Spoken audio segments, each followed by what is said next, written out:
Today, sharing with you my personal checklist for checking your song once it's almost finished and making sure it's 100% finished and ready for release.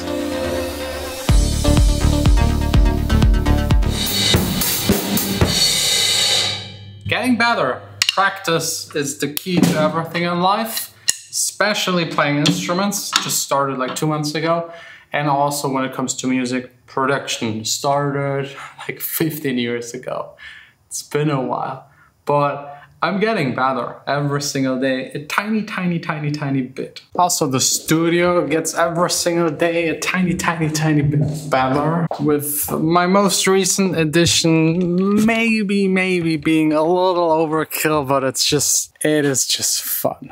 Pure fun. And I have to be honest, since I got the new speakers, which was like 2, 3, 4 days ago, if you missed that video, just go check it out. I'll link it down below.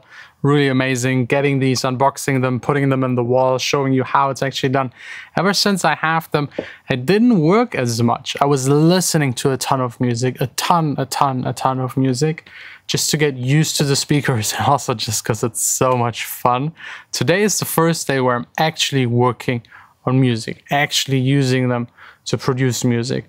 So yeah, let's hook up the computer, start Logic, start my song Save the Day that is almost done and is scheduled for release on the label of Lost Frequencies, which is called Found Frequencies. Before we get started, I just want to point out there's a new sample pack available, Analog House Volume 2. It's just this week on sale, 50% off, just 10 bucks.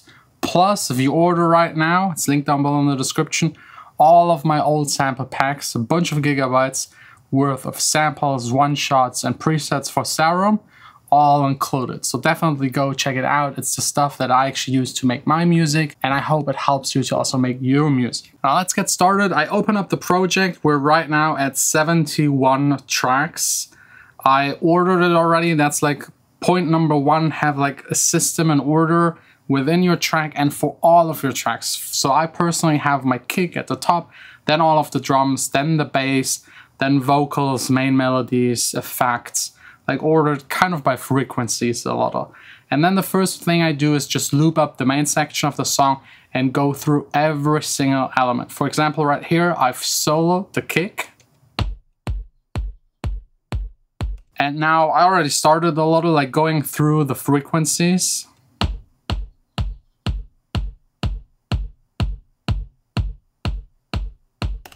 And just checking if there's like maybe a frequency that like takes away punch, or maybe you need a little added punch.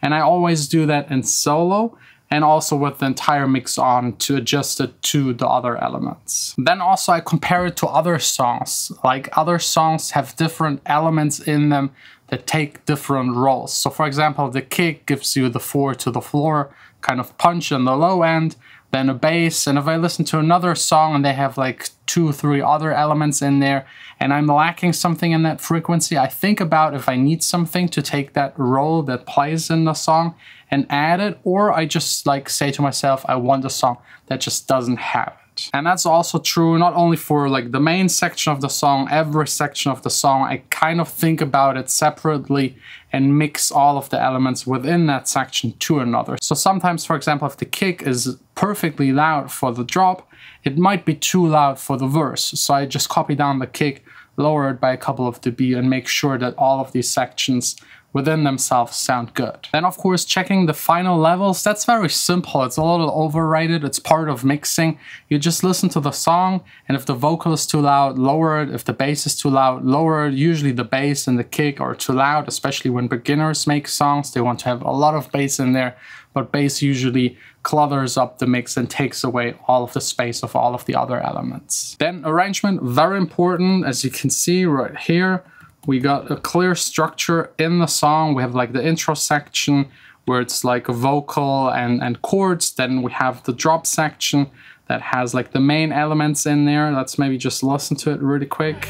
Then I will come and save the day. And then of course the main section.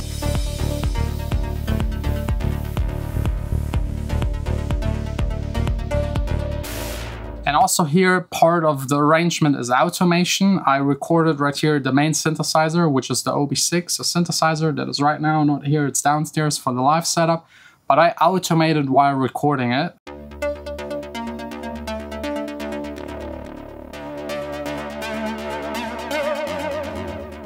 It's just a modulation wheel to give it a little spice, a little interest, a little movement to make the song less boring.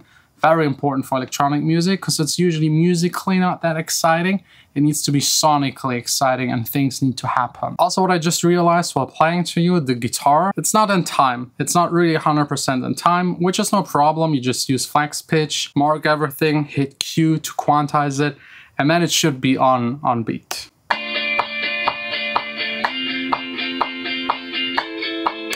Yeah, sounds already better. Maybe some tweaking later on, going in there, fine details, checking. So make sure everything is in time, in like sync and glued together, working together. No resonating frequencies, especially for hi-hats and maybe synthesizer sounds. Same for vocals, go in there, check it with the EQ, take away the stuff that isn't pleasing and add the stuff that is pleasing and then that you intend to be in the song. Also, very important part of the arrangement is like transitioning.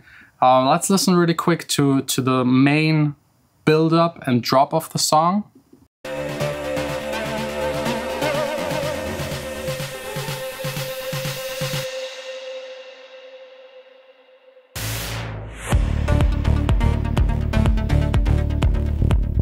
There are a million methods how to do it, like drum roll up and then on one again back, maybe a beat of silence in between, maybe a rising effect and then like pitching it down again.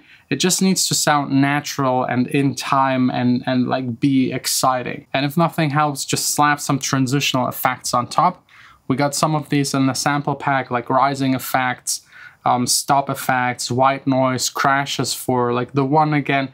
These effects help to glue and transition between those parts. It sounds very unnatural if you don't have it in there and it's just all of a sudden just there. Then, of course, also very important, and I know a lot of people do it, but I don't know if everyone does it the right way, is referencing to other songs. It's part of mixing. You listen to your song, you listen to other songs. They should be in the same style, and just don't listen to one song, listen to 3, 4, and compare also these between each other and have like a frequency response, tonal balance kind of curve in your head. So if you compare your song to 4 or 5 other songs in similar style, and all of them have more top end, you can be sure 100% you're missing top end. Then please just add a little either on the master, but it's even better to go into the individual tracks and just raise the ones in volume that are too low. Usually the hi-hats, maybe the crash or whatever is going on in your top end. Same for the low end and everything else.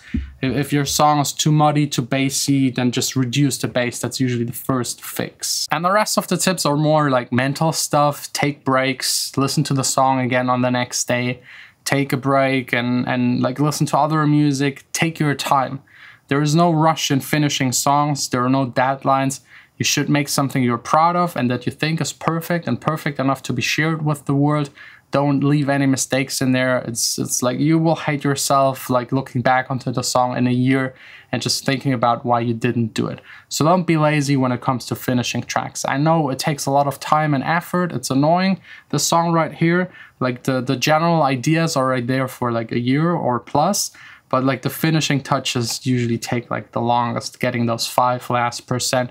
But again, don't be lazy. And another part that is also to a big extent like mental is like I had it at the beginning of my career. I just didn't finish songs. I didn't take the time to finish them because I was focused on learning new stuff, which is fine. I was focused on just starting new song ideas because that's always the most fun. Like the finishing of a song is very technical and it's really just having like listening to it, writing down what is missing and then just doing it. You need to go through this. You need to learn finishing songs. It's a skill in itself. You need to learn it. Otherwise, you just work on demos and demos and demos. Never release your music. No one can listen to it. You can't make any money. You can't make more music because you don't have the money. You need to do another job. All this kind of stuff. It just adds up. So really focus on finishing songs. The last and maybe the greatest tip I have is rough sketching. I even made an entire video about it. That's my approach to making music that I learned over the years. I make 10, 15 ideas, just like 1-2 hours each.